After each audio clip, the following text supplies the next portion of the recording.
and welcome back. Welcome back to Each Other's Soulmate, everybody. We are on season 2, episode 3 of Sex and the City. It's called The Freak Show. It is The Freak Show, and that's why today we look like the Insane Clown Posse. Hell yeah.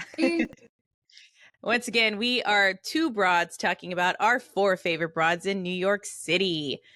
So, yes, this one's called The Freak Show. That's why we decided to do up makeup for funsies. I was trying to serve like hot Joker, like hot Jester. Apparently I'm giving a little bit of Rhea Ripley, which I'm not mad at. Not mad at in the slightest. And Christina just looks like this fabulous, like, autumnal witch. I was going for pumpkin. I have green on the inside and orange on the outside. And then I have a spider. Fabulous. It's absolutely fabulous. Yeah, I love it. So decided to have a little fun because of the theme of the show. It's not blatantly like they go to a fucking circus or anything. You will see why it's entitled The Freak Show, but definitely a fun episode. Definitely a fun episode. There's some definitely fun, freaky themes that we got going on here. We are in September now, so wake me up when September ends. We are now in September. My goodness, we started this podcast in what? May? April, May, yeah. April, May? My God, and here we are in fall. I know. It's so cool. I'm so glad we made it far. I'm glad to keep going too. I want to get to the end. It is crazy. It's crazy how this is flying by. We're starting off. We're already getting to the thick of season 2 in fall. I'm excited. The rest of the season will carry on into winter. So that's going to be really fun. There's 18 episodes this season. So we're going to get through that. We are really excited too. Again, we're going to mention we are securing some guest spots for the podcast. I think we're up to like 3 or 4 now. So I'm getting real excited. So we will start to talk more about that once it gets closer to those episodes, but we are very excited for that. But with that, let's just get into season 2, episode 3, The Freak Show. The Freak Show. Awesome. So we start this episode off on a first date for Samantha. In the introduction, they actually compare the hope that is tied to a first date to Ellis Island, which I thought was interesting. You know, all these people coming to a new world for, citizenship, trying to have the American dream. And for all these women, it's the state. That's kind of what that feels like. Yeah. And one thing I will say about this episode, they do a lot for the theatrics and the theme of the episode. I really appreciate, they have really cool costumes in certain parts of it, and they have really cool music and special effects. So I thought that was cool. They went the extra. I do love the music track in this episode. Once you go listen to it, it's but spooky circus, which is fun. Yes, it's very freak show. It sounds like you're at a circus. It's really cool. So we have Samantha on a first date with this new guy, Harrison, and she's no longer dating James. She let him know that they broke up. It was too small, and she has moved on. Yeah. And so now she's on this date, and he's like a great first date pedigree, according to her. He lives on the 35th floor of the Natural Museum Tower, and he is a They mentioned something about Ron Perlman. Yeah, what did he steam showers or with Ron Perlman? Yeah. Hell yeah! I love me some Ron Perlman. I am a Hellboy fanatic. Yeah. Yeah. So I was like, oh my God, I forgot they mentioned him in this. And so they're flirting on this date, and he jokes with Samantha that his specialty is sexual harassment, and she says so is hers. And yeah, is leading up with it. They're flirting heavily, and he continues the joke, and he's like, it's a classic case of entrapment. You know, most sexual harassment cases are brought on by older women. Oh, and this stops her in her goddamn tracks. Just excuse me. Excuse the fuck out of me? So, let me take a step back. So, they're on the date, and when he says this, they're in bed together. So as they're in bed, he mentions her age. And, if you didn't know, I don't know how much this is nowadays, but at least back in the 90s, women didn't talk about their age once they hit a certain or their weight. Or their weight. In fact, it was often lied about profusely, and it was very common, they almost expected of women. I believe, like, once you hit 30 to start lying about it, 35 even. Yeah. Which is so weird. Which is weird, but it was the 90s, things have hopefully changed. Yeah. But yeah, no, she reacts in horror, and he just looks at her. He's like, no offense, but what are you, 40, 41? And which is perfectly not old, also, yeah, in the slightest. And also, she looks fucking awesome. Like, yeah, Samantha has abs. She literally, like the entire series. She has abs. Like, yeah. But Carrie Carrie mentions that they had in her narration. Yeah, in her narration that they had celebrated Samantha's 35th birthday as long as they could remember. So yeah, because she's supposed to be what? Yeah, she's supposed to be like 40, 41, 42, around there. She hit the nail on the head, but she wasn't. That wasn't supposed to happen. Is it this episode, or have we already passed it, where she's like, "Who's 40?" I think I don't remember. Maybe. I can't remember, but yeah. But wait, who's middle aged, right? Or anyways. Yeah, it's one of those. But yeah, Samantha's like, "Who's 40?" And they all kind of look at her like. But she excuses herself to the restroom just to kind of break it, the situation, just get away from this dude. And she just, poor thing, she goes to the mirror and she looks at herself and she's like, do I look 40? And then comes back to the bedroom and it's a whole different vibe. So now the lights are on and the music is blasting, and it's that song, I'm Too Sexy. I'm too sexy for my shirt. Yeah, so she comes in and that's playing, and lo and behold, he has set himself up. So Samantha comes out of the restroom and she finds this guy naked and strapped in. He has a closet in his bedroom that he renovated to be a little like BDSM. It's a red room. It's a red room? Is that what that's called? I think so. At least that's like a 50 Shades of Grey, like newer term. You would call it a red room. Okay. Yeah. I remember that from the book. I thought that was it. I didn't realize that was the... I think so, but I think since it got popularized, that made it more popular. So...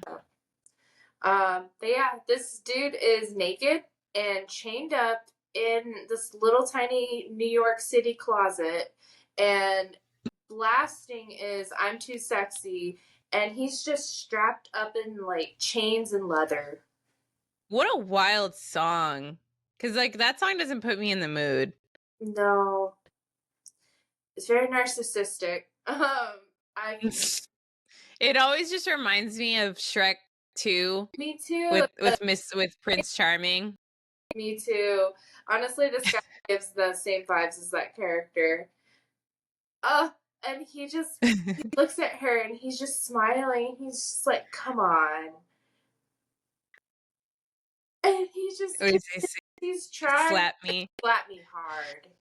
So he's a sub, right? So that would make him a sub, or actually, I don't know if he's demanding something. If he's demanding something, that's actually more of a dom trait. So maybe he's like a switch. Probably a switch, then, because I don't see a dom chaining themselves up like that. No, but it's weird that they would give commands. Well, subs don't give commands. Oh, maybe he's not very good at it. Obviously. Honestly, I've seen some of that. I've seen some of that behavior. Oh my gosh. She just honestly does what any of us would have done. She just stares at him, halfway disbelief, halfway disgusted, and just, you've got to be kidding me. It's all out of her mouth. And it's so, but that's so funny because like that wouldn't be something that Samantha would shy away from. I think it was just No. I think it just pissed her off with the whole age comment. Yeah. And also, I mean, correct me if I'm wrong, but there should be lead up. Like, you can't just go from Yeah, there should be other. anything for me at least, like anything in the BDSM, well, not just for me, it is known in the BDSM culture, everything's consensual. Yeah. Part of the fun. Typically these things are discussed prior. Even unconsensual things are consensual, right?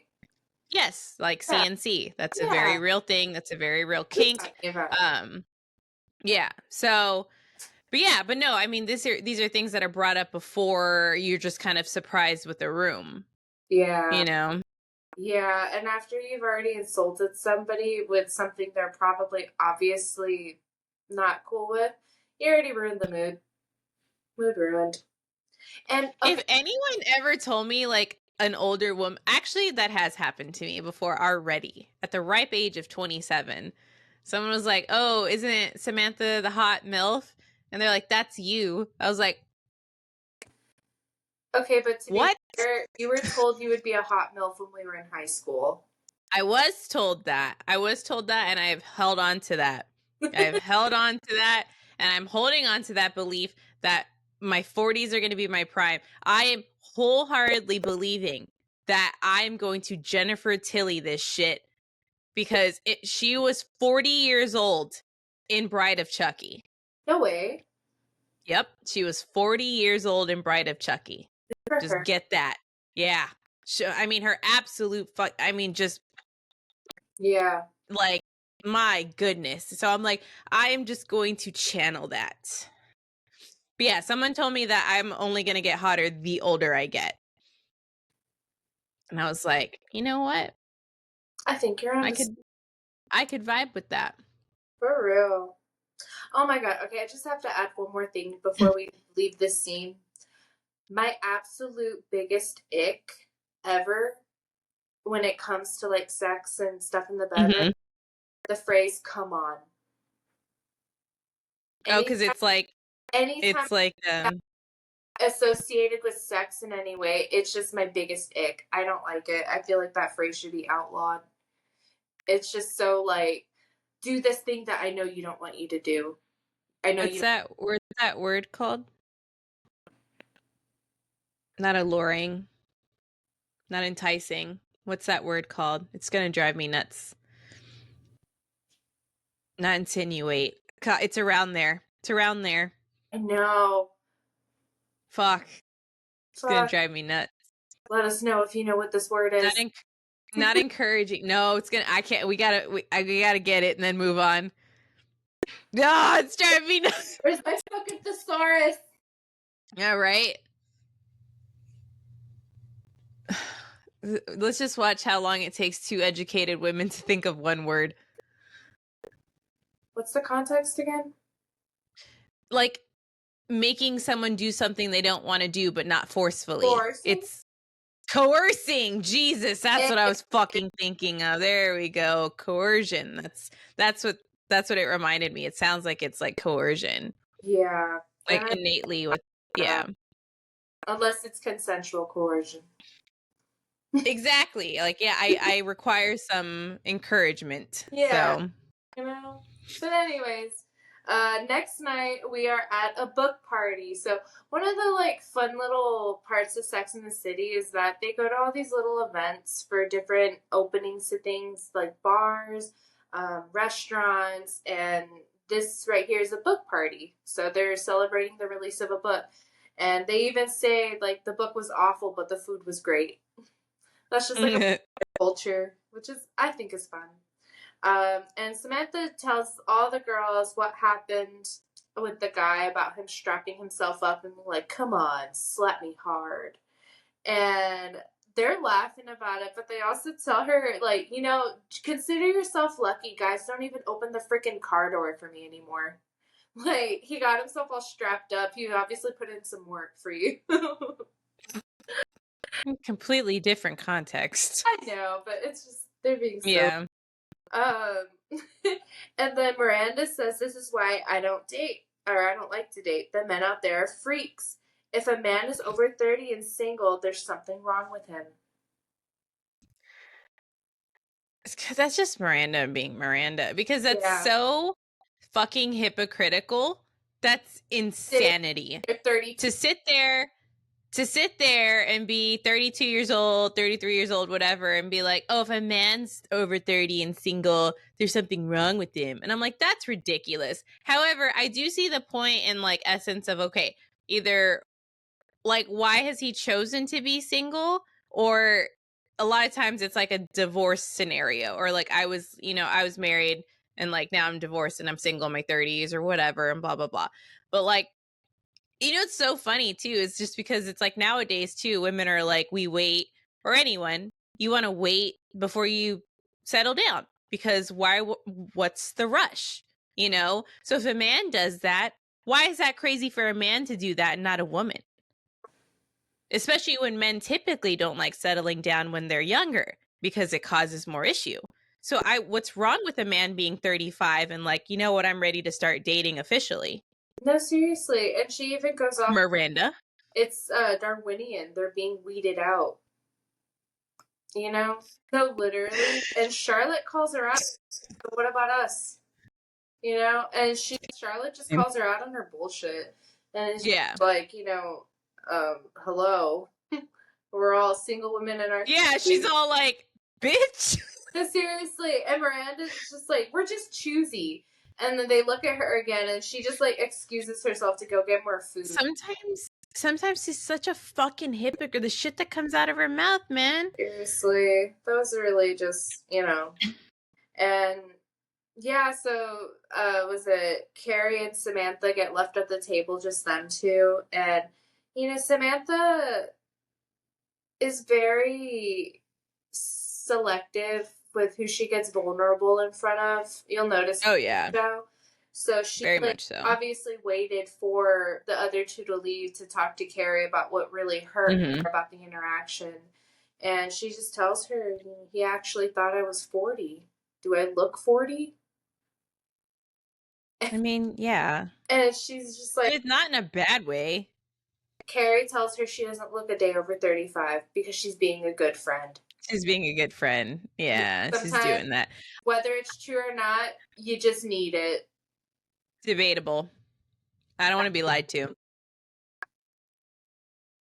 Like, if my makeup looks stupid, I want you to sit there and be like, your makeup looks stupid. Oh, I would absolutely tell you. But thank you. See, yeah. Yeah. Like, this is different. Because, like, makeup is it to yourself. I'm not going to sit here and I'm not going to sit here and want you to have this false, like, view of yourself. I'm like, let's be real. Like, you're not in your 30s. You're in your 40s. You be proud of it. That's who you are. You can't change that. There is no, I'm not going to sit here and be like, oh, I'm 22, or like I'm sitting on this persona of like, I wish I was 25. Like, no. Like, reality check. Don't be upset when it's reality. Yeah. But sometimes I'm not going to sit here and tell you that, like, if someone was like, oh, I look older than I am. Like, if this guy was all like, oh, what are you, 50? Like, I'd be like, no, you don't fucking look 50. You look your age. You look like you're 40. So, like, I'm not going to, like, inflate some bullshit either. I can see that. I don't know. I just think, the body language, the way she brought it up, everything. Yeah, I mean, I get she's trying to, like, not hurt Samantha's feelings because they're already hurt. I think Samantha was looking for the validation because they all know. Yeah. They've all celebrated her 35th birthday over and over again. I think that it was just a validation thing. And yeah. And I'm not saying that what you're saying is wrong. one of my favorite things about our friendship is that I know I can trust you to let, from an outside perspective, give me that honest opinion. Because you would never let me go out into the world looking like a fool, you know? Never. Yeah. So, but I think here she just needed a little, like, band-aid on her ego. But anyways, yeah, Charlotte comes in, breaks that part of the scene, and introduces us to her new dude, Mitchell Saylor. Mitchell Saylor. Samantha hears his name, says, "We need to go to the girls' room, because that's where you talk about the dudes." Yes, guys who are listening, that is where that happens. I just talk about it. I just do it at the table. I do one of these. Yeah. I do one of those or I grab. That's how you know I'm like really giving you some fucking tea. If I grab your head to like put my mouth on your ear, I'm like, you're gonna listen to this, and I don't touch people. No, literally. So, if she does that, I'm like, oh shit, I know it's about to be good. Yeah, or it's like someone notable is here. Like, this is bad. Oh my goodness. So we go with the four broads into the girls' room. And girls' room. Mr. Pussy. It's Mr. Pussy. Mr. Pussy. So we find out that Mitchell Saylor, this guy that Charlotte's seeing, is famous among the women of New York because he loves to eat pussy. And Charlotte is so disgusted. She's just like, I am not going to go out with somebody known as Mr. Pussy. Which I thought was fucking hilarious. She's it's like, so typical Charlotte, though. She's like, I want something more than that. And they're like, girl, if he's good at that, there is nothing more. Like, amen, you know? There's so much more than giving head. I know, but like, I guess maybe it was more sparse back in the day. Yeah. I think that's why. Because now I feel like every single guy ever is like never hesitant. If anything, they're eager. So, okay, hesitancy and eager is one thing, but good at it? I feel like they're different, you know? And that's what this is like for him. Not only is he eager and ready to He's good. He's I just could never also be with someone who's like that notably tossed. Actually, to be fair, I have been with a community bicycle. So hey, he coined that term. No, yeah, he really did. But this guy is so good that they have not said his name since they got to the restroom.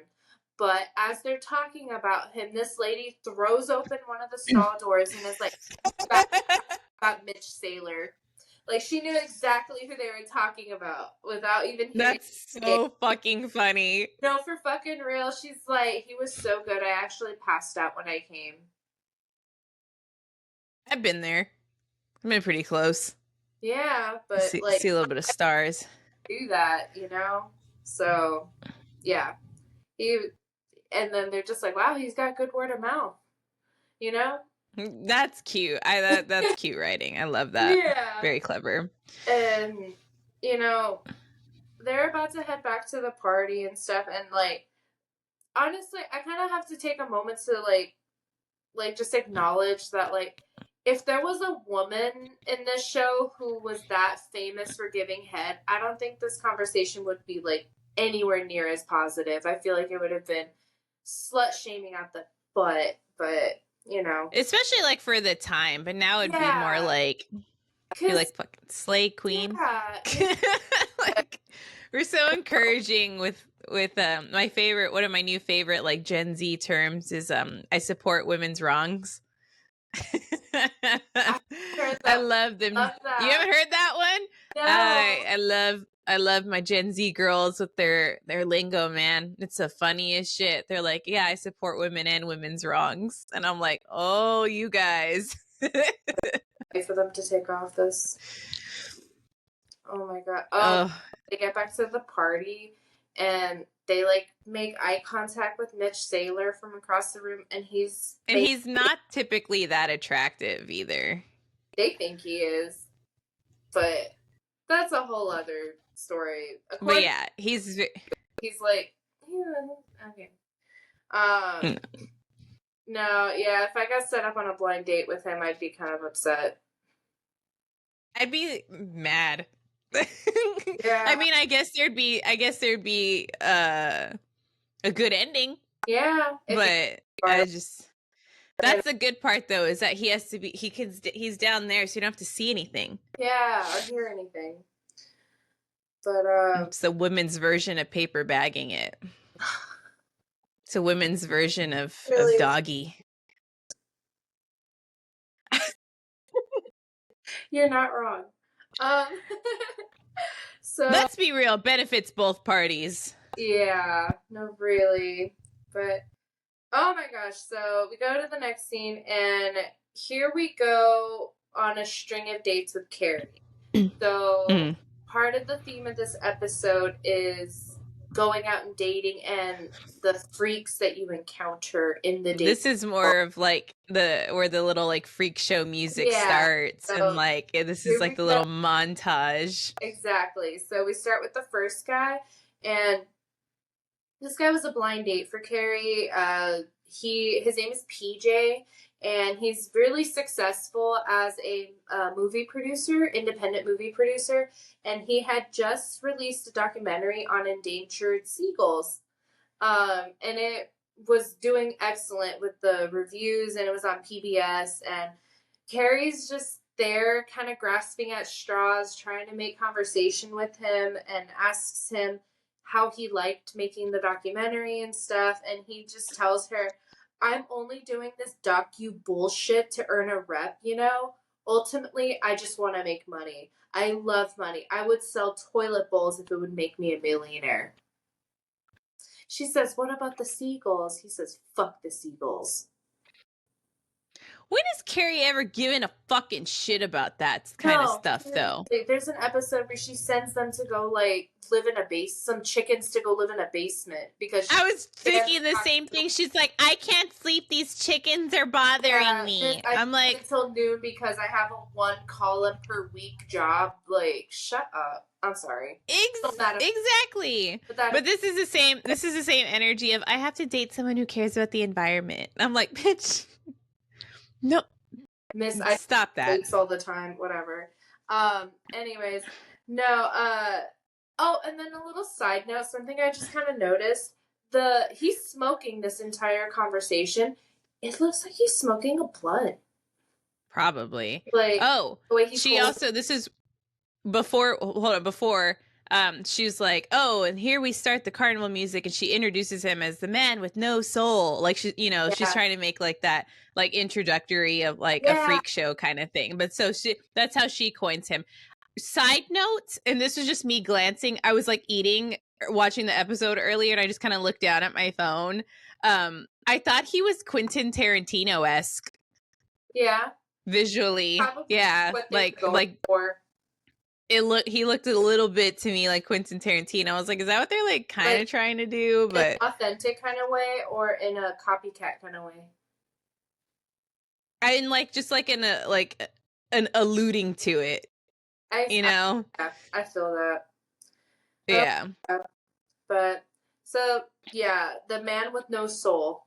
That's who man with no soul. And like that's pretty fucking like broad, to sit there and be like, oh, just because he doesn't give a fuck about the seagulls doesn't mean he doesn't have a soul. I mean, yeah, is he money driven? Yeah. You live in like Manhattan. Of course you are. Like, yeah, and it's like, yeah, and at least he's being honest. He's not sitting here doing some bullshit like, oh yeah, I love the seagulls. Like he's like, honestly, man, I just want to make some fucking money. Yeah, seriously, I would sell toilet bowls if it would make me money. Same. It'd be like that sometimes. Honestly. Same. That doesn't sound like a bad gig. So Carrie goes on date number 2. And this one's funny. They're waiting outside of a theater for their movie, to go get tickets and stuff. And there's a couple of little details in this scene that are really cute. So, Carrie says that this guy seems promising, that they were having good conversation and hitting it off. Like, they flowed well. They had good give and take with the conversation. Yeah. But out of nowhere, he picks a fight with the guy behind them, saying that they're standing too close. And he says, "Do you want to hear our entire fucking conversation?" To this guy, like, threatens to, like, hit him and stuff, and the girl he's with. And little side note, the guy that he says that to has gigantic ears, which I thought was I didn't even notice that. I mean, they're anatomical. They're not, like, cartoonish or anything. But he has, like, giant ears, and it's kind of funny that he's getting after this guy for listening too close. And that's funny. Another thing, if you look in the background, they're waiting in line to buy tickets for a movie. The lady in the little ticket booth, she looks like a little tarot card reader, fortune teller. I think I did notice that watching, or I noticed there are little like mini theme, like mini elements that are thrown in this episode. You have to catch it. They did a lot of really cool little details in this episode specifically to keep in with that theme. And the carnival music begins again, and she introduces this date number 2 as the man with 2 faces. Yeah, it's almost like the two-headed man, or like something like that. Like, oh my god! You know what? I want to see when this episode was released, because I'm curious if it was like their like Halloween episode or something. Yeah. Let me see. Yeah. When was that guy reminds me of my first date I ever went on. The guy was very nice at first and was very insistent on paying for the food. Mind you, I was in high school. He was a little bit older. And he was very nice at first, offering to pay for everything. And then I overhear him later in the night talking to his buddy. He didn't realize I heard. He said, "I paid for everything. The least you can do is fucking make out with me." When was this? Back in high school. This was in high school? Yeah. Do I know this person? No, you never met him. A good fucking thing, because I'm about to go, what do you mean? One of those examples where I was just like, because he didn't realize, we had just, I was on a double date. The girl introduced me. It was the guy that she was seeing's buddy. So they just kind of set us up, a little blind date. And you got this guy's first and last name? No, it's been like 10 years. We're figuring it out. Yeah, he didn't know I heard until after. I was like, "Hey, what's up?" But yeah, he was the man with 2 faces. I thought he was fucking prick. Yeah. This episode came out in June. This was not a little Halloween episode. This came out on June 20th of 1999. Freaks are present all year round. All year round. All year round. Oh, this was almost my birthday. Sorry, I'm like reading the rest of them. Like spooky summer. But okay, so we get Carrie on her 3rd date. So she introduces this guy. He is a broker who literally made $2 million the year before. And I'm sorry, $2 million Hell yeah. now is impressive. $2 million in the 90s, even more impressive. Like, holy shit. And they're on a date at it looks like a little thrift store, a little like secondhand bookstore. And they're looking at all the little carts of books that are, when you see those little carts, the books are probably like $1, $1.50, maybe $2, maybe 50 cents. She sees him grab a book and shove it in his pants. He steals one of these little ass little books. This man klepto $2 million the year before is stealing little books. Hey, the way to make money is to not spend it. You think so? Yeah. Think it's like the thrill of being like a klepto. I feel like that too. Well, because there is such thing as being a kleptomaniac. That's a real thing where people legitimately enjoy stealing. So I'm sure who knows? He might be stealing the money that he's making as a broker. We've all seen Wolf of Wall Street. Okay. What's up, penny stocks? Let's go. And here comes in the carnival music again when she sees him grab the book and steal it. And she says, "Please keep the kids away from The man who steals cheap used books for no reason. As a writer, Carrie, that could have been so much more clever. Seriously. Like, what's like people, you know, like the Robin Hood of innocence, or, you know, like childhood shit. There's so much shit she could have fucking worked with that. Yeah, that was a missed opportunity. But it was Missed kind of funny opportunity. because it's like, who the fuck even does that? Yeah, the most random fucking thing. I don't know. You know, come to think of it, see, like, I'm over here, I'm not even like thinking of weird shit that's happened to me on dates. I feel like I've repressed a lot of that. Probably. I can't think of like when I'm like, do you remember? I'm like, I can't think of like weird dates. Let's see. You just said you're like freak show guy. Well, he was my man with two faces. Yeah. And then we have the man with no soul.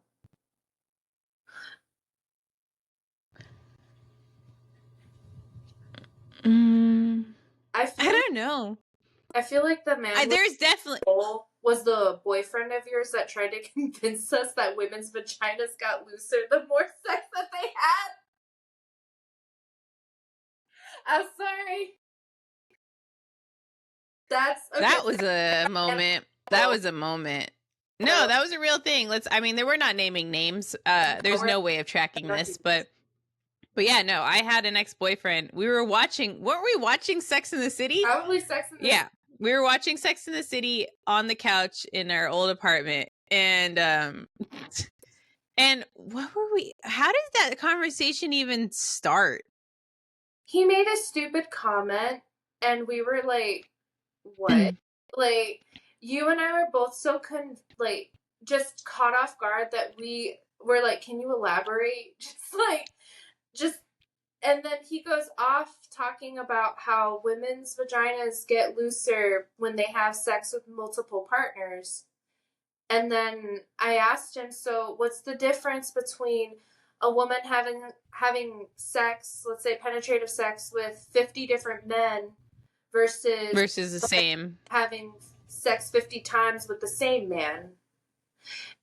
And he it for a little bit, and he left and went back to his room, went on his computer, came back in about 30 minutes later, and was like, oh, you know, like, I like went on Reddit and it said that it could be like affected a little bit. I was like, did you just say you went to go research on Reddit? Researched this shit and then said it was inconclusive. No, it was Reddit. He pulled that shit from Reddit. He pulled yes, like a typical fucking bro. But like, yeah, no, that was a real thing. But like, see, we were already like years into the relationship at that point. Like, fuck. I'm trying to think if I did have something weird. Actually, well, no, I mean, it's not that weird, but me and that guy's first date, he brought his roommate with him. Gross. The man who has codependency issues. Yeah. like, I've never been on somebody stole. Oh, I remember this one was kind of funny. It wasn't stealing, but it was like vandalization, but it actually it made me like him more. I actually really like this story. We were sitting at a Starbucks outside. We were outside on the tables, and he was smoking a cigarette. And I pointed to the table. There's a sticker where it's like, the sticker is like a cigarette and a no smoking sign. And I was like, you're not supposed to be smoking here. And he rips the sticker off, and he was like, threw it. And then I kept it. I kept that sticker. I think I still have it somewhere. But it was like, oh, like I was like, he probably totally stole your heart in that moment. I was sold from that moment on. You know what's so funny is that reminds me of an episode later in the series. The whole smoking thing. Oh, yeah. We'll get there. But it's very, very similar. But yeah, no, that was a good one. That wasn't so much of a bad, weird freak show day. I'm trying to remember, man, because I've been on multiple first dates. I just can't think of like any like weird ones, but I know it's had to have happened. My first date with my husband, well, we had 2 first dates because he thought hanging out at IKEA was our first date. I thought I was just hanging out. I thought that was you guys' first date also. No, no. That was not our first date. I was on the phone with you half the time, and I wore a fanny pack and sandals. That wasn't our first date. That could still be a date. It wasn't. Okay. The date that I was aware of as I went on it being our first date was we went and collected Texas The walking sticks. and relocated them to a different location. Yeah. I loved it. You know, we saved like 400 A different bunch of walking them. sticks from certain death. And I just feel like what one woman's freak show date would be another woman's like silly, cute first date, you know? Because you imagine if you pulled up and the guy said, we're about to walk through these woods with these boxes and grab these bugs off the trees and put them in these boxes and walk a 30-minute hike that way and relocate them. I would never agree to that date. Yeah. So I think that's kind of funny. I would literally do the something bad happened if that guy if he was like, oh, we pulled up to an undisclosed location and told me that was the plan, like I would have you call and be like, I'm sick. Because not that I don't, okay, I love animals. I do love insects. Like, I have no problem with walking sticks. I great. I just don't want to be the one relocating them. I will touch one, I will hold one, but I'm not going to be trekking through the fucking forest relocating them. And a little side note, it was mating season for them, so we were pulling them off the trees 2 at a time. And we had this like gigantic box of like stick bug orgy. You could like hear them scraping together. It was a pretty wild date, not gonna lie. It sounds pretty sexy. It sounds like you sealed the deal for Oh my god. Dude, that's so funny. That's so cute. God, it's gonna be driving. See, I'm so mad because I should have been taking like my own notes this episode. I didn't even think of like some crazy ass stuff that I've been through. No, for real. And damn, and I know I have good shit too. I'm just drawing a blank. Speaking of which, if you're listening, please let us know what your freaky date was. I would love to hear. We would love to hear that. Most freaky dates have been. We have some themes like the man who steals cheap used books for no reason, the man with 2 faces, and the man with no soul. So yeah, just like that weird shit, you know, like those, you know, any date that happens where you're like, what the fuck? You know? Yeah, any what the dates would be. Any what the fuck moment is always a good story. It really See, it's driving me nuts. Like, I'm completely drawing a blank. And then I'll bet you anything we're going to stop recording and I'm going to be like, oh my God, you remember when this fucking happened? God, it's driving me nuts. But, yeah, Carrie gets home after this last date and she just starts writing about all the bullshit she's been going through. She says, apparently the men in the dating world have devolved since the last time she visited. Devolved? Like that you're back on Darwinism. No, for real. And she's like, maybe Miranda was right. And then she says some shit here that I'm just like, Carrie, go jump off a cliff. No, don't do that. Just stop. Like, she says maybe they should have never outlawed freak shows because then at least all the freaks were rounded up in one place. Now they're out there roaming among us. I mean, yeah. Of actual freaks shows is so horrific, and this is yeah. When has Carrie ever been like politically correct though? In fact, they never. Their way to not be. But this begs the question: is it true? Are all men freaks? I think all men and women are freaks. I was gonna say, I think everybody's a little bit of a freak. We're all freaks. Speaking of freaks, we have Charlotte and Mitchell Saylor on a date. Oh, back to Mr. Pussy. Yeah, Mr. Pussy and Charlotte.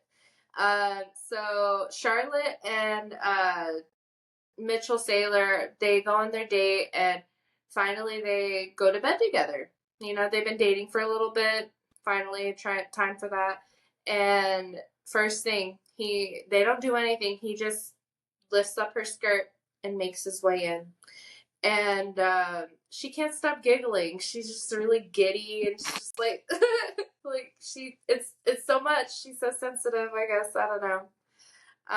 But he tells her to relax and continue, and then we proceed to have a montage of Charlotte's orgasms of that week because that week we start on a Monday. We've got a Tuesday, Wednesday, Thursday, Friday, and the orgasms are just building one after the other, bigger and bigger. And by that Friday, he made her come 7 times in one night.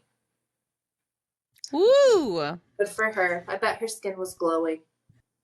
I bet her vagina looked like a fucking chewed up bubble gum. My God, 7 times. Woof. Ouch. Because, like, at the end of the day, let's be real. There's a certain sensitivity factor, you know. Yeah, it must be that like, good. Nah. I know. This is fiction. This is fiction. But okay, we have next scene. Carrie meets her dude for this episode. So Carrie's sitting by a fountain, and a guy sits there, and they just have this like meet cute, honestly. And he just asks her, "Rough night?" And she's like, "Bad date." Dude, Carrie. This What? is This is just, it's just unfortunate. This whole situation here is just kind of, you'll see, but it's just, ugh. Because how often do you get an amazing, like, genuine interaction with someone, you know, like this? And attractive.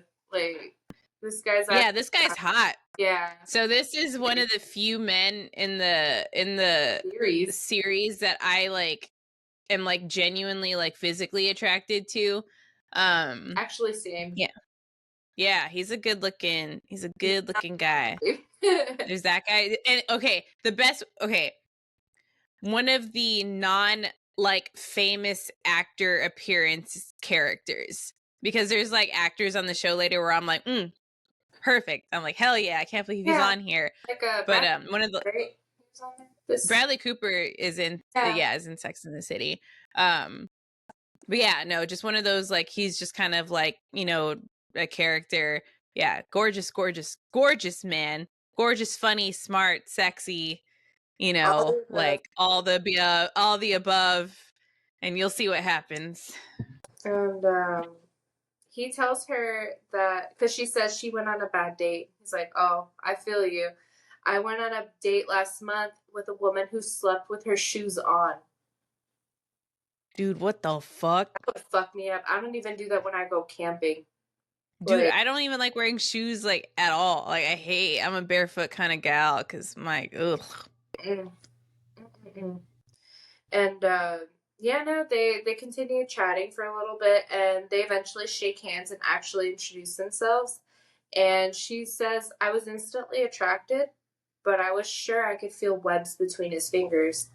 So she's been on this string of dates recently where everything seemed fine at first with these guys, and then at some or another, it all flipped, and she realized it was another part of the freak show. So she's seeing this guy. They're having really good banter.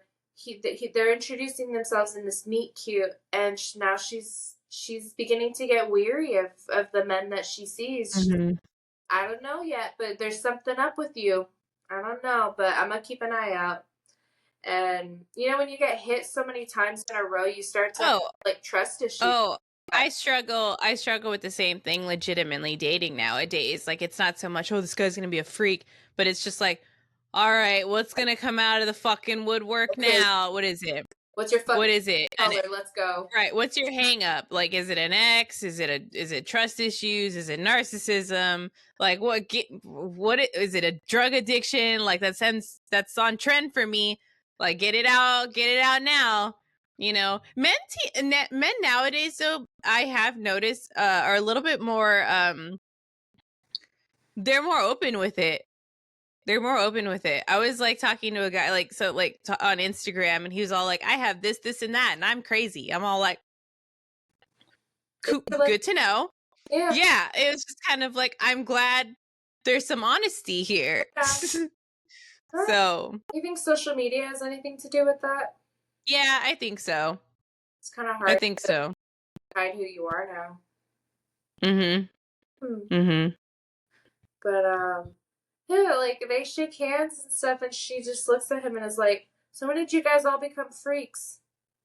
Like, What the fuck? What a "Yeah, weird thing to say. ma'am." And he laughs at it, which I'm like, he like really vibes with her, I guess. And he says that the shoe woman seemed normal at first, but a month in, he discovered that she was a freak. He says that they hide it really well. And, Yeah. then he says, that's why I don't date anymore, because women are bizarre. And I feel like that's a red flag when somebody says that when you're obviously flirting. Like, I don't date, but whatever. No. That's a very fair thing to say after her saying, "Oh, well, when we're all guys freaks." That could have been him giving a subtle dig back. That's true. Okay. Hmm. Lipstick break. Hmm?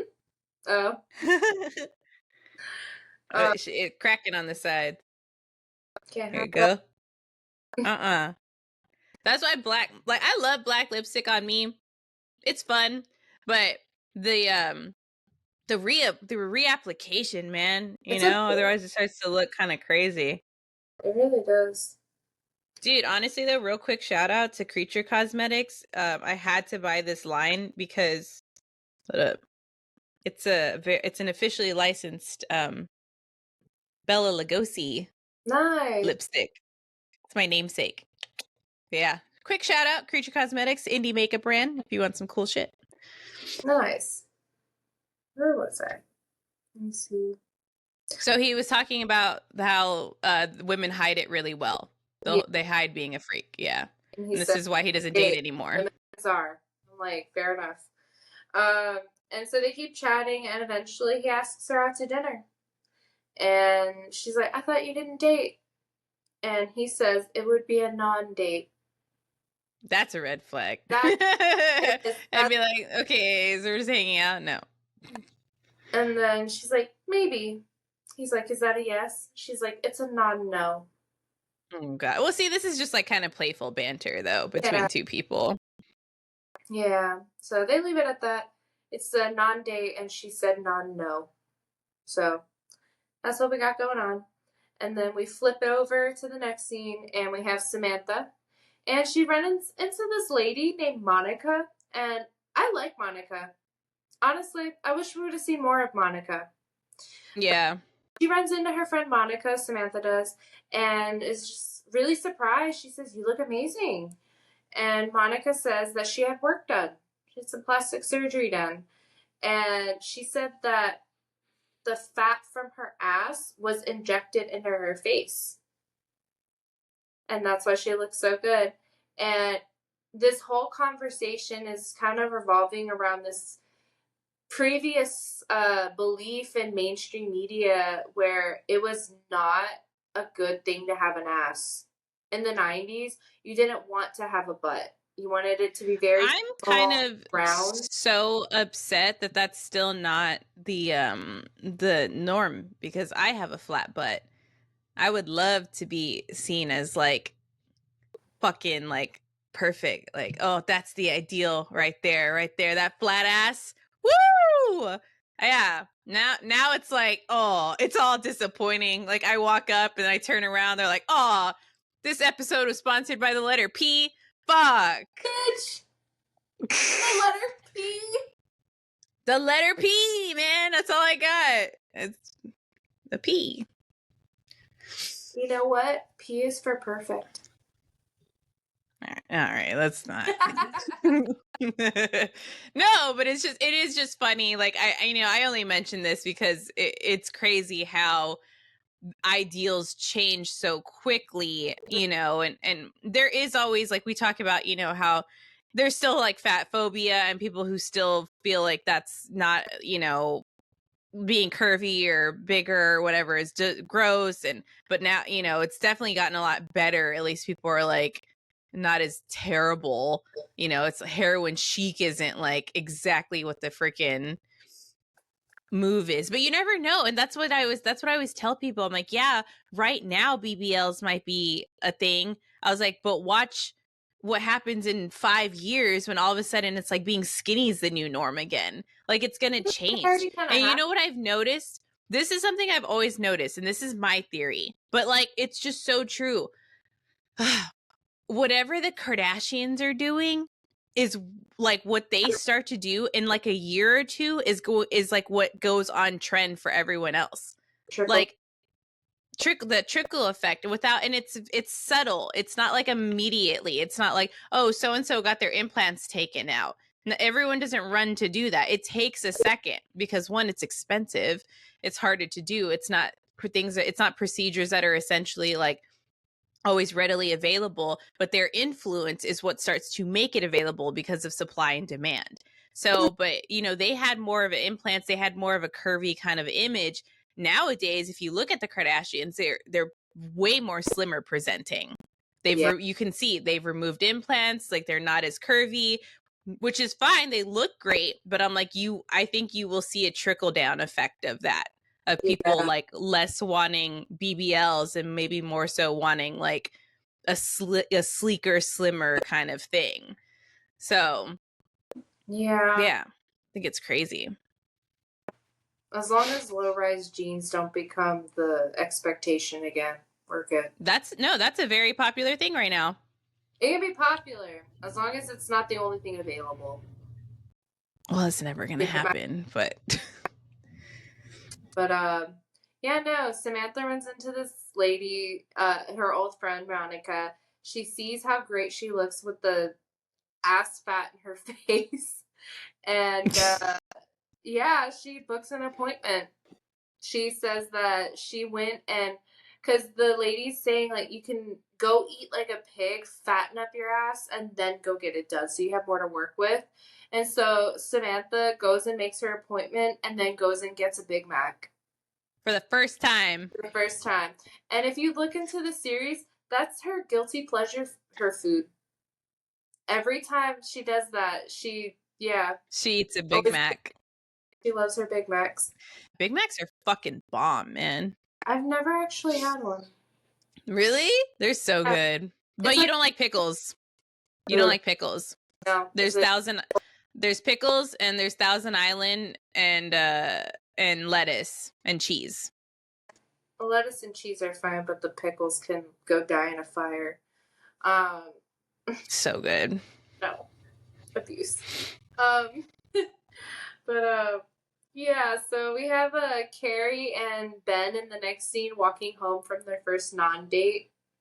It was a non-date. Yeah. We find out he's an editor at a hip political magazine. So he's another writer just like her. That's probably why they work so well. Well, he's an editor. Oh, editor. Yeah, he's an editor. My bad. And he makes her laugh, which is nice. Not all the guys that she goes out with do that very well. And they keep referring to everything as like a non-this, non-that. They have a non-kiss on their non-date.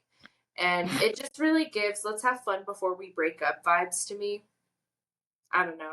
That's how I read it. Well, I think these are two individuals who's had such shitty luck with dating in the recent that they're seeing someone that they finally like and they want to hold on to it. Okay. That's what's happening.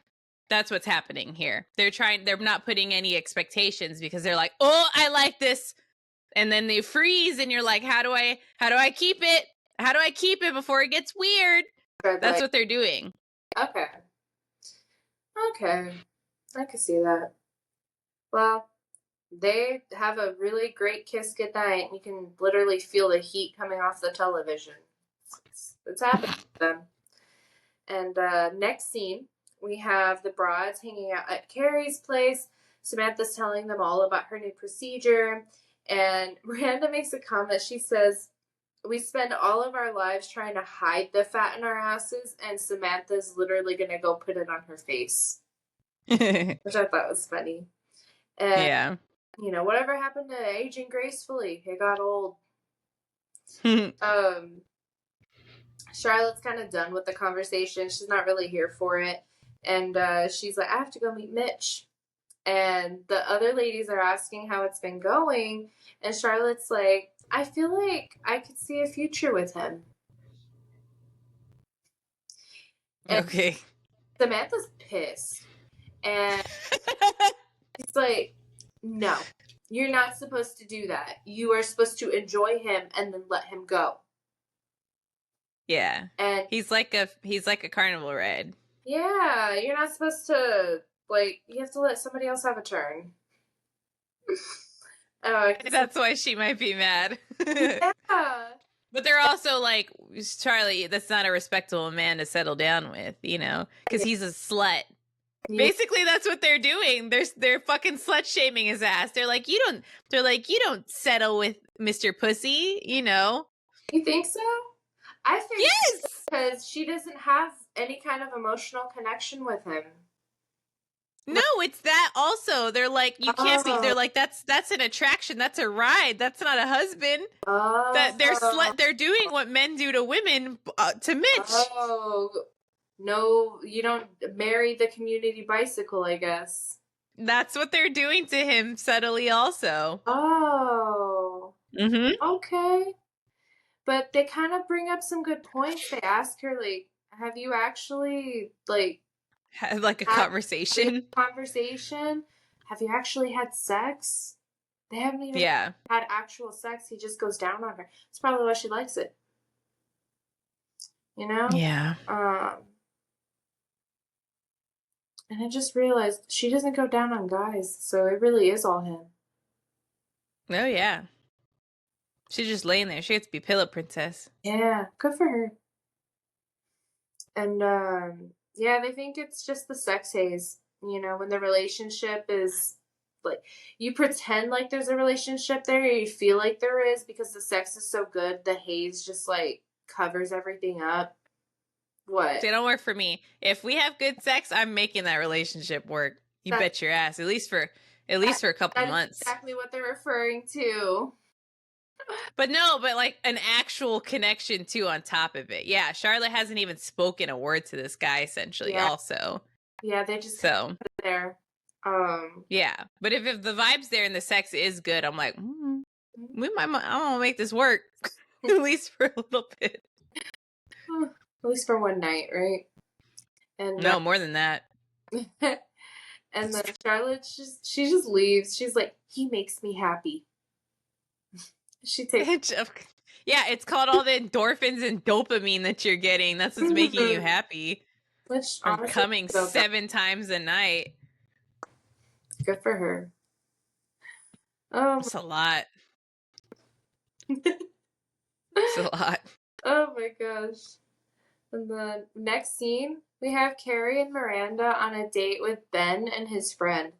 So Carrie and Ben set up Miranda on a date with Ben's friend, and they're honestly kind of being smug as a couple. You know, they're like, oh, we get along so well. We're introducing these other people because I guess we know something about love now. I don't know. Yeah. And they're just kind of walking behind Miranda and this guy, and just they're on a date also, but really just observing Miranda and this guy's date. And, you know, the first comment that we kind of hear them talk about, Miranda asks him what his favorite flavor of ice cream is. And he says strawberry. She's like, it's boring. He's like, I like to think of it as traditional. She's like, yeah. Okay, traditional's cool. What's your favorite flavor of ice cream? Mine? Yeah. Either green tea or coffee. Nice. Yeah, I love coffee ice cream, man. Coffee ice cream's dope. I like it when it has the But yeah, I love me some Fish Food by Ben and Jerry's. Oh, Fish Food is a good one. Fish Food. Oh, you know what mine was for a second there? For a hot minute, I forgot the name of it, but Bluebell makes it's called like Birthday Bash or something, but it's cake batter ice cream and then icing, just like balls of fucking icing that are like blue and pink and green. Oh my god, that shit's fucking delicious. I'm a big actually I do love I like coffee ice cream and green tea ice cream a lot, but traditionally if I go get ice cream somewhere, you know what I'm going to be doing? Vanilla and or birthday cake with sprinkles and like a bunch of sprinkles and cake pieces. I'm a big like birthday cake gal too. Yeah. Before I was lactose intolerant, my other favorite one was Caramel Sutra by Ben and Jerry. Oh, that was a good one. I like I don't think they make it anymore. They do. Do they? Find. Yeah. Oh, I'm a it's a good one. The more I wish it was like 60% toppings and 40% ice cream. Like I like toppings too. I'll put a shit ton of sprinkle. I like sprinkles so much. Like I want to feel the crunch of fucking like rainbow sprinkles. You know? Yeah. Love that shit, man. It's good. But yeah, so this guy's like just strawberry. Yeah, I like strawberry. You know? It's good. And he's traditional. And they keep talking, and Miranda mentions that she's going on a trip to Connecticut soon to go see her grandfather. And the guy's just like, ugh, Connecticut. And like, first red flag, like, you're gonna be disgusted with something that she's excited about. Yeah. Some people don't have like the sense to notice stuff like that though. Yeah. And then she asks him, like, what's wrong with Connecticut? And then it leads to this discussion. He says, I have not left Manhattan in 10 years. That's wild. Can you imagine, like, having not left a single city in 10 years? Especially, no, I have to travel. It's not very big either. It's tiny. It's a small ass little island. It's a big little island. But like, you know, horizontally, there's not much going on, and he has. Yeah, I mean, I guess essentially there is a lot to explore, but like, but 10 years. 10 years now. I have to travel. I'm a big like. I have to at least once a year. I have to go somewhere. Otherwise, I feel like. And she asked, trapped. No, why don't you ever leave? You know, experience the world outside of Manhattan. And he says, there is no world outside of Manhattan. That's just too American for words. Yeah, it really is. You have to go see you have to go see other cultures. You have to go see other countries. You have to go experience life. Not the other countries part, but you can do that other stuff in New York. Well, yeah. I mean, I kind of see where you're coming from, but like 10 years. Like 1 year I could see. 2 years maybe. 10. Yeah, no, you have to travel. I'm sorry. If you stay in one place for I mean, yeah, I guess okay, well, it's a free country. You can do whatever you want, but you're just going to be an uncultured swine. Yeah, don't be an uncultured swine. Don't be an uncultured swine. Go see the world. Life is not your bubble. Like there is so much more out there. Fucking 10 years. Jesus God. And then Miranda's like, I like the city, and I also like the country. That doesn't make me a freak. And he says, you're obviously not from here. So now, not only is he, you know, spewing this bullshit of he's like insulting her in 10 years, he's looking down on her for not seeing the benefit of it. He's just one of those guys who he's like tries anything to be interesting. Yeah. That's his personality trait. It's so gross. And Miranda's just like, she's done. She says, I have to go feed my cat. Goodbye. Dude, I'm going to start saying that if I have a bad date. Please I'm like, do. Oh my God. But I thought you had an automatic feeder. It broke. Feeder. I don't know. It broke. It broke. There's no electricity at my house right now. I know. Something bad happened. And as she leaves, like, Carrie's like, you already fed your cat. And Miranda's like, I have to go feed it again. He's hungry. Fatty's hungry, okay? I know. That's her cat's name is Fatty. Her cat's name's Fatty. He's like a big tabby. He's a big boy, too. Fatty! He's so cute. And Miranda leaves, but You know, this is kind of something that Miranda does here. She projects. And so she's taking her situation and throwing it in Carrie's face. She tells Carrie, if this guy's a freak, so is Ben. That's so weird. Yeah, that's so weird to be like, Tell oh, just about somebody by their friends. I do not think always. there's truth to that.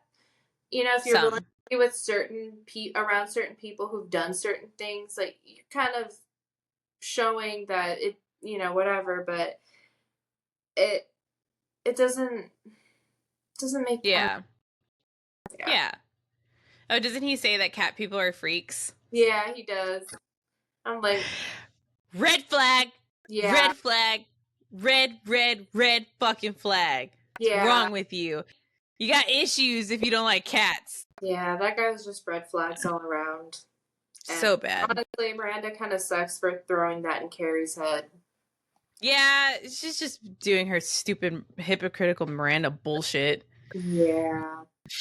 Well, you know, it didn't seem to stop them that night because after that date, the double date, I guess they took the other guy home, you know, or just let him wander around Manhattan again. Uh, and they go, they're in Ben's apartment together in his bed, and Carrie's just she stops kissing him for a moment and is like, "Is there anything weird I should know about you? Something freaky I should know?" And he's like, "Yeah, actually." And so he lowers his shirt and shows her this little tattoo on his arm. And it's It's Tweety. Tweety Bird. He said he got it as a drunken mistake at a bachelor party years ago. He said their marriage didn't last, but my tattoo did. You know? It's a good. Those are always good And stories. Tattoo stories. yeah. And then he asks her if there's anything weird about her. And he before she can even say anything, he's like, "But probably not. I bet you're perfect." Oh Jesus! You know? And she pulls up her skirt just a little bit to expose her knee, and there's a scar. And she said, "I got in a fight with a third grade bully, and that's what the scar is from." He's like, "Oh, you're scrappy. I like scrappy." I'm like, okay. God. And she says, "Then me and the tattooed man made love." So that's who he is in the freak show, is the tattooed man. And the next scene, we have Charlotte on a date with Mr. Pussy. They're at the restaurant together. And Charlotte is trying really hard to just. Have you ever tried talking to somebody and you have to extract the conversation out of them? It's like not flowing. You have to put in Yeah. questions to get the responses that you want, and you have to actively almost like move their mouth for them because it's like Yeah. they Oh, don't talk. online more. Like online more than anything too. I'm just Yeah, all like, it's like it's but I'm not the type to like encourage that either. If someone doesn't want to talk to me, I can get that vibe very quickly. And I'm just like, and yeah, then because I'm not big on like talking to people, I'm like, I don't want to talk to you if you don't want to talk to me. Like, I don't really genuinely like talking to other people too. So I'm just like, okay, bye.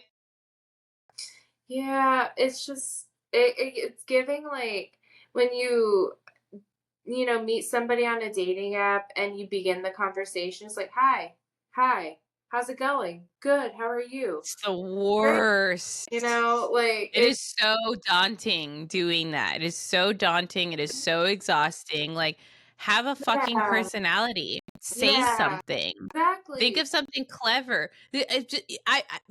Fucking, how's the weather today is better than just like, what's up? Yeah. Like, what? So, What do I do with no, that? What do I do with that it's hard, man. Sometimes it's hard. guy?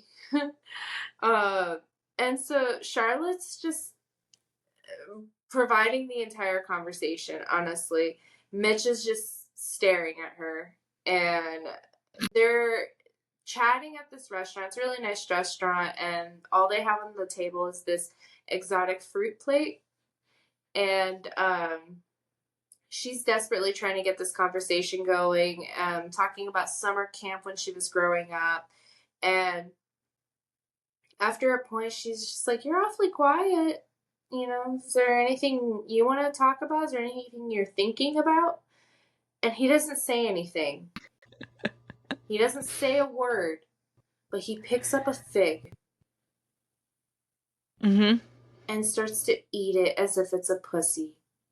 Yeah, he While like making opens that eye hoe. contact with her. Like gross eye contact too. It's Yeah. not even like hot eye contact. It's like, No. ugh. It's like it, And like I know he's good and all, I guess, but like what he's serving there is sloppy, and that's the last thing anyone wants is sloppy head. It's just like, I mean, women maybe not, but men like that, I think. But like, yeah. don't make it like, don't be just like, it's not a slip and slide down there, like there's you got to involve some muscle. Cause like, ugh, it was just giving wet. It was giving, it was just giving uncoordinated. It was bleh. Such an Yeah. uncomfortable scene. I was like, oh It God. really is because they're in this beautiful restaurant. Looks great. Like, and he's just. It was very reminiscent of White Chicks when he licks the oyster, though. It was actually, if you see White Chicks, what was his name in the movie? Latrell. Latrell. Sorry, I have a big tongue, and his He's tongue. like, I got a big tongue. That's They're all babies disgusted in their seat. The dog. Seriously, baby. I love baby. Dude, that's one of like the best movies of all time. If you haven't watched White Chicks, you should watch it. 'Cause it's fucking hilarious. You really It's one fucking of my favorite. honestly. It's one of my favorite movies of all time. Do a deep dive of White. Dude, I love that movie. Oh my gosh, same. But yeah, no, Charlotte is just in horror sitting at this restaurant with this guy who's like. Oh, and this is when Really his proud carnival of it. music plays. Yeah. This is when his freak show music plays. Now he's part of the freak show. Now she sees him as like a freak. Yeah, she realized that she's tried to force a relationship with a freak. We have Samantha and her own freak show now. So Yeah. Samantha is at her consultation. Monica suggested she go to this plastic surgeon. Samantha went and got her Big Mac to fatten up her ass and is ready Hell yeah. to get that shit injected in her face. And she's talking to the surgeon at her consultation. And they go over the procedure that she currently wants to do. And then she's like, well, I'm already here. Might as well shop around a little bit.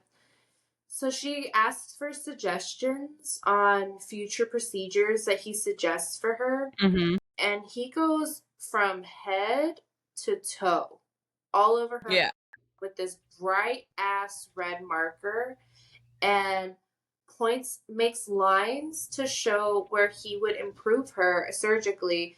And it's so much. He says a lift here, take care of the lines here, breast augmentation. If you notice though, in that dialogue though, he's not saying right now. He's saying in a couple of years. Yeah.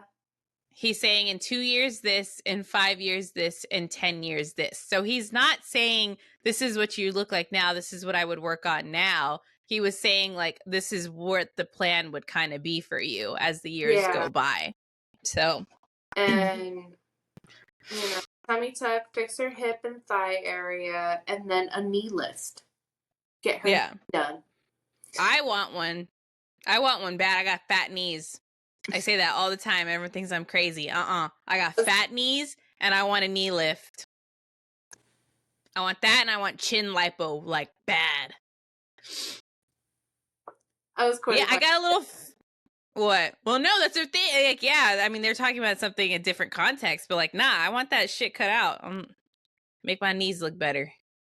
I don't think your knees are fat, but I haven't seen them in a while either. I got some fat knees. Oh my gosh.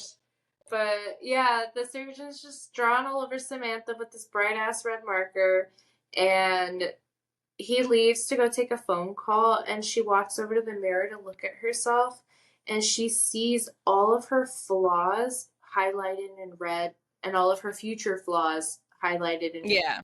she just starts crying, and we have the circus music playing because she looks like a freak with all these marks all over her. Poor thing. I don't think she looks like a freak. I think she looks like she's at a plastic surgery consultation.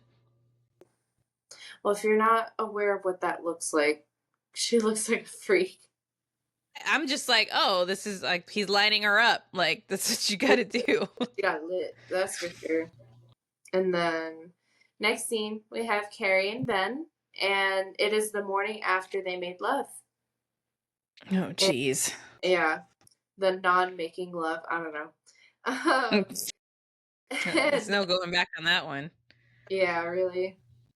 So they're in bed, and Ben is getting up and getting dressed. He has a soccer game he has to go head to real quick, and tells Carrie to wait for him at his place for 2 hours while he goes and does his soccer game and comes back. Mm-hmm. The second he leaves, she starts searching his apartment to figure out how is this guy a freak? I'm all for a good snoop, but like, you know, shit, like just being curious. Like, you know, just like, oh, what's going on here? Yeah. But like, this bitch, Yeah. I'm gonna set up the picture for you of this scene. She's digging through shit, digging through drawers, looking through closets, like looking through everything. Huh? And she's smoking a cigarette while she does this. And she's smoking inside of his apartment. I mean, we don't know if she asked him if that was okay beforehand. However, but yeah, so she's like really digging through shit here. I mean, tearing through the closet looking. And I'm like, okay, that's excessive. It's one thing if you like a peek in the bathroom, like the medicine cabinet, but like, my God, bitch, you're tearing through all of his shit. And she finds this box, like, oh yeah, she goes through the fridge. The fridge is normal though, right? Because they're always like, usually it's like, oh, help yourself if there's something in the fridge, whatever. But like, a CD collection, his calendar book, because mind you, this is in the 90s. Yeah, so you got a planner, an actual booklet to keep track of your calendar stuff. I do that still. And then his underwear, I have a planner, and then his closet. So yeah, this is all the places that she looked for. And yeah, no, she scours all this shit. Box. Yeah, she finds this box, and this bitch is trying to pry that shit open. Dude, you know what my first thought is? My first thought is, okay, let's see he is a freak, right? Let's say it's fucking evidence. Let's say it's body remains. I don't want my fucking fingerprints on that shit. I'm not touching it. Yeah. That crazy bitch. Seriously. And this poor dude walks in, and let me just paint that scene. So he walks into his apartment. She's standing on his bed wearing nothing but his shirt and a cigarette in her hand, and she has a screwdriver in her hand. She's trying to pry this box open, right? Yeah. So, like trying to wedge it underneath there to lift the lid off. Yeah. And he just he's like horrified and calmly walks over. He slides it open. That's why it went open, because it just slid to the side. And it's his old Cub Scout patch collection. Yeah, he's like, what are you doing? Yeah. Like, very calmly, he's just like, what are you doing? Like, that's when he's like, oh, hey, this is what that is. And, yeah. And it's just pure... because she's like, I don't horrifying. know. I guess I was looking for something freaky. Yeah, she was trying to find something wrong with him. And then he says, I thought you were a normal one. Ouch. Mm-hmm. Well, this is like what they were, this is why they were doing all that non-shit. This is why they were doing the non-shit, because something was bound to happen. But if Carrie just kept her little fucking freak shit and not snoop like that. See, if she just left the fucking box alone, she would have gotten away with it. She would have gotten away with it. Yep. Fucking hell, man. And she's like, I'm gonna leave. And he's like, yeah, that's a good idea. Get the fuck out of my apartment. Get the fuck out, yeah.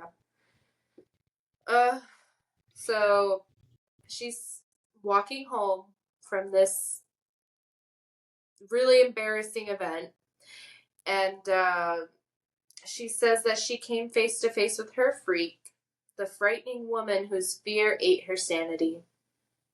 That's like Carrie being so self-aware. The Like, most self-aware she's been the entire she's show. ever been. Yeah. Oh, God. And, I just, yeah. And, she says the truth is, it's not just the men, it's all of us. Oh, yeah. Anyone who's single gets a little freaked out from time to time, And And it's very, yeah, it's very reminiscent for me for that movie, She's Out of My League. And like, that's like the whole reason why they break up, because he's like, you're so perfect, there has to be something wrong with you, blah blah blah. Yeah, that's a great movie. It's one of my favorites. That is one of my favorite movies. That's another one you can quote. She's out of my league. What?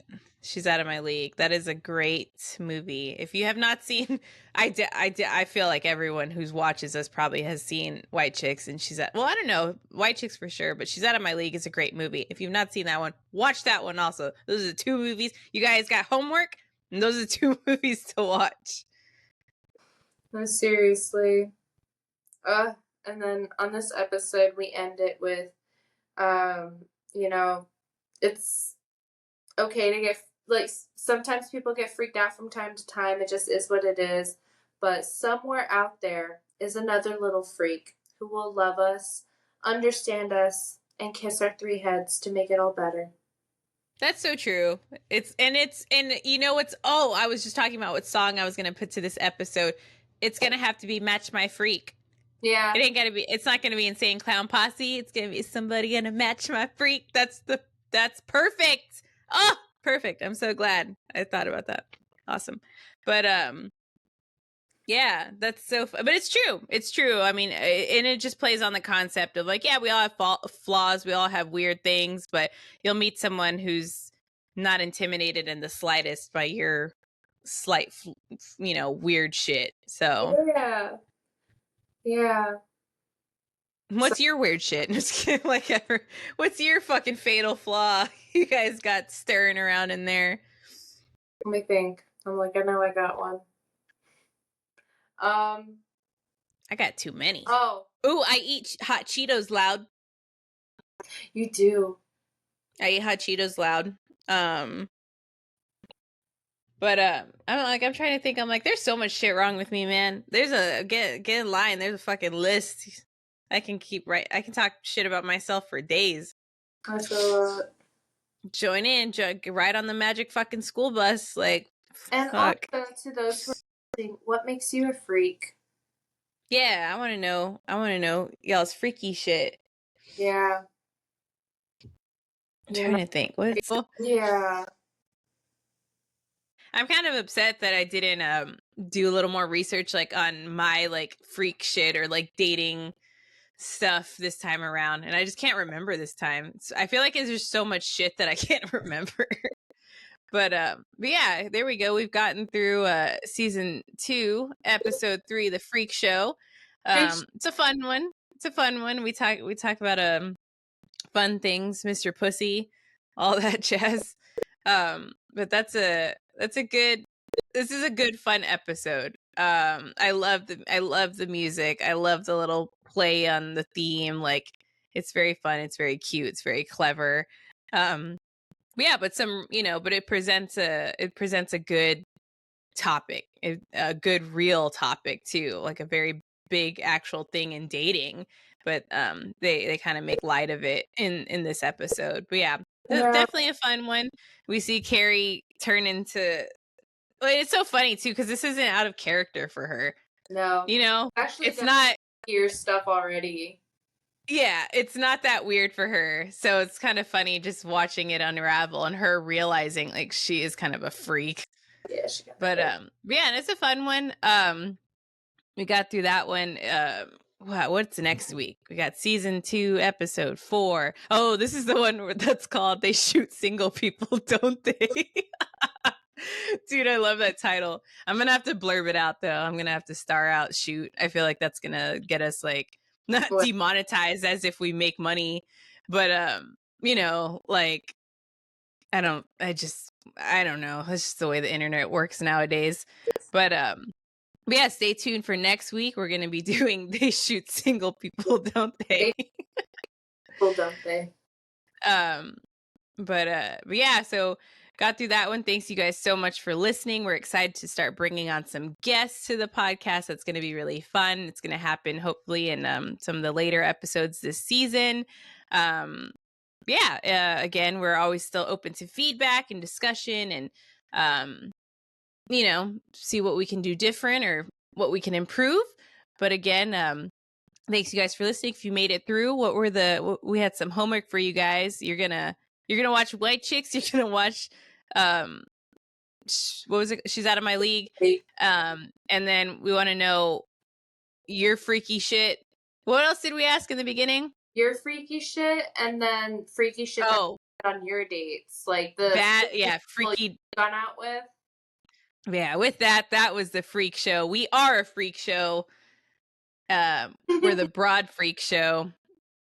Hell yeah. But yeah, thanks you guys for listening, for making it through. We are excited to continue through the rest of the season and the series.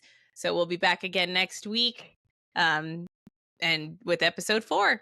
So thank you guys again. We love you so much. Have a good rest of your week. Bye, guys. Love you. Bye. Black lipstick kisses.